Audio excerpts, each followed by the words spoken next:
बिस्मिल्लाहिर्रहमानिर्रहीम। अस्सलाम वालेकुम नाज़रीन। इस वक्त स्टूडियो में हमारे साथ मौजूद हैं एजुकेशनल एक्सपर्ट मलक असगर महमूद साहब। अस्सलाम वालेकुम सर। वालेकुम अस्सलाम। सर माशाल्लाह एजुकेशन पर आपकी गहरी नज़र है और हर किस्म के मामलात को आप देखते भी हैं, उन पर जायज़ा भी उनका लेते हैं।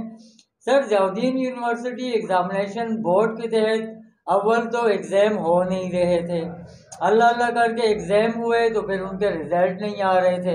अब जब रिज़ल्ट आए तो वो स्टूडेंट जिन्होंने इस आस उम्मीद पर ज़ियाउद्दीन बोर्ड ज्वाइन किया था कि अच्छा ग्रेड आएगा और हम अच्छी यूनिवर्सिटीज़ वगैरह ज्वाइन करेंगे, उनकी उम्मीदों पर पानी फिर गया। D C D E grade जिन्होंने स्टूडेंट्स को कर्व में मुब्तला कर दिया। तो सर इसमें इस पूरे सिनेरियो में आपका क्या तजिया है कि mistake Ziauddin university examination board की है, स्टूडेंट्स की है, या फिर उन हजरात की है कि जिन्होंने स्टूडेंट्स को ये कहा कि आप ज़ियाउद्दीन से फॉर्म भेजें और आप बहुत अच्छा ग्रेड ले लेंगे? देखिए जी, सबसे पहले बात तो ये है कि ज़ियाउद्दीन यूनिवर्सिटी जो है वो अपना एक मिशन लेके चल रही है और उसका ये काम था कि हम स्टूडेंट को जो है वो हाफ़ करके और बर्ड्स जो गवर्नमेंट स्कूल बोर्ड के ऊपर जो बर्डन है उसको हम ख़त्म करेंगे। तो उसी लिहाज से उन्होंने चंद प्राइवेट स्कूल्स को जो है वो अपने साथ एफिलिएट किया। तो उसमें तो ज़ाहिर सी बात है, जो एफिलिएशन होती है और फिर बच्चे को जब उसे बोर्ड से एग्ज़ाम दिलवाया जाता है तो बोर्ड जो है मेरिट जारी करता है और उसका पढ़ाने वाले जो होते हैं वो उस्ताद लोग वो अपना काम करते हैं, बोर्ड अपना काम करता है, इंतज़ामिया अपना काम करती है। इसमें जहाँ पर आपने ये कहा कि गलती किसकी है, तो गलती मैं समझता हूँ कि इंतज़ामिया की है जिन्होंने एग्ज़ाम को कंडक्ट किया था। उसकी वजह ये है कि एक तो उनको इस बात का ज़्यादा तजर्बा नहीं था शायद। दूसरा ये कि उन्होंने जो एग्ज़ामिनेशन सेंटर बनाए उसमें उनको तादाद मालूम नहीं थी, जिसकी वजह से कॉपीज़ की प्रॉब्लम आई, बच्चों की बैठने की सीटिंग की प्रॉब्लम आई।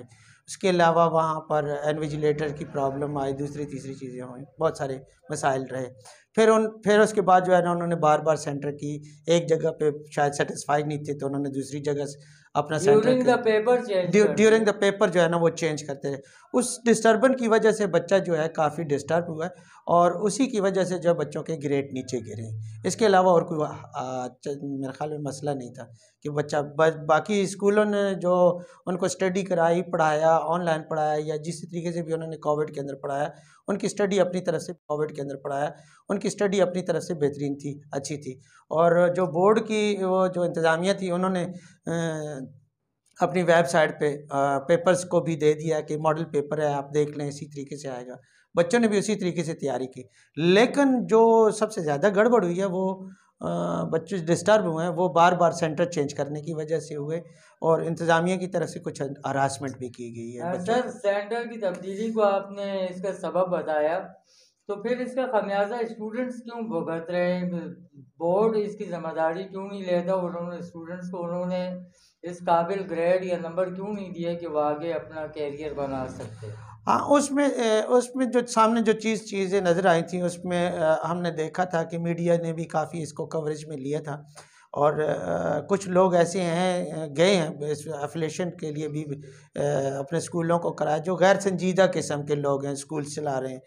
तो उनकी वजह से जो है ना बोर्ड ने कुछ हठधर्मी का मुज़ाहरा कर दिया, या हो सकता है उन दोनों को आपस में वो अच्छा बेहतर नहीं समझ रहे थे, जिसकी वजह से जो है ना वो ये कहानी बनी है और कोई सूरत हाल नहीं अच्छा, है। अब ये सब कुछ हो जाने के बाद सिचुएशन क्लियर हो गई, तो मुस्तकबिल में आप क्या देख रहे हैं कि जो स्कूल कॉलेजेस ज़ियाउद्दीन के साथ एफिलेटेड थे वो आगे जारी रखेंगे या फिर विड्रॉ कर जाएंगे? मेरे ख़्याल में वो विड्रा कर जाएंगे। उसकी वजूहात ये है कि वो जो कॉलेज इंतज़ामिया है ज़ाहिर-सी उसका काम ये होता है कि वो जाके फॉर्म सबमिट कराता है और इसी तरीके से फॉर्म सबमिट हो जाए, मामलात हो जाएँ, फिर वो वापस आ जाता है। और जब उसको एक दफ़ा एक बोर्ड को एक चीज़ दे दी जाती है, एक दफ़ा तमाम डॉक्यूमेंट्स, बच्चों का बायोडाटा दे दिया जाता है, उनके डॉक्यूमेंट्स दे दिए जाते हैं, तो वो बोर्ड की ज़िम्मेदारी होती है कि वो उस पे काम करे। जबकि चूँकि ऐसा नहीं है, बोर्ड की तरफ से एक ये बार बार अक्सर कॉलेजेस वाले शिकायत लगा रहे हैं कि जब भी जाते हैं वो हमसे लिस्ट मांगते हैं और हमारे से फिर डॉक्यूमेंट्स बच्चों के मांगते हैं, बहुत सारी दीगर चीज़ें फिर बार बार मांगते हैं। यानी कि एडमिट कार्ड देते वक्त भी लिस्ट मांगी, उन बच्चों के डॉक्यूमेंट्स मांगे, फिर उसके बाद क्या कहते हैं उसको, प्रैक्टिकल की बारी आई तो प्रैक्टिकल के बारे में भी उन्होंने लिस्ट मांगी और साथ में डॉक्यूमेंट्स मांगे।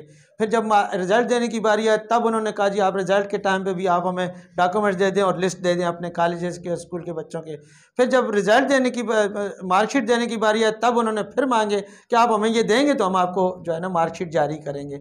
ये कोई बेतुका सा सिस्टम है। इस सिस्टम पे से तो मेरे ख्याल में कॉलेज स्कूल वाले तो काम नहीं करेंगे जब बार बार उनको तंग किया जाएगा, मामलात किए जाएंगे।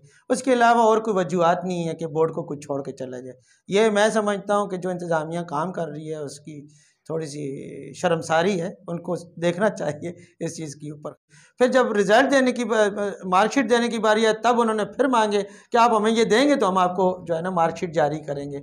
ये कोई बेतुका सा सिस्टम है। इस सिस्टम पे से तो मेरे ख्याल में कॉलेज स्कूल वाले तो काम नहीं करेंगे जब बार बार उनको तंग किया जाएगा, मामलात किए जाएंगे। उसके अलावा और कोई वजूहत नहीं है कि बोर्ड को कुछ छोड़ के चला जाए। ये मैं समझता हूँ कि जो इंतज़ामिया काम कर रही है उसकी थोड़ी सी शर्मसारी है, उनको देखना चाहिए इस चीज़ के ऊपर ख़ास तौर पे।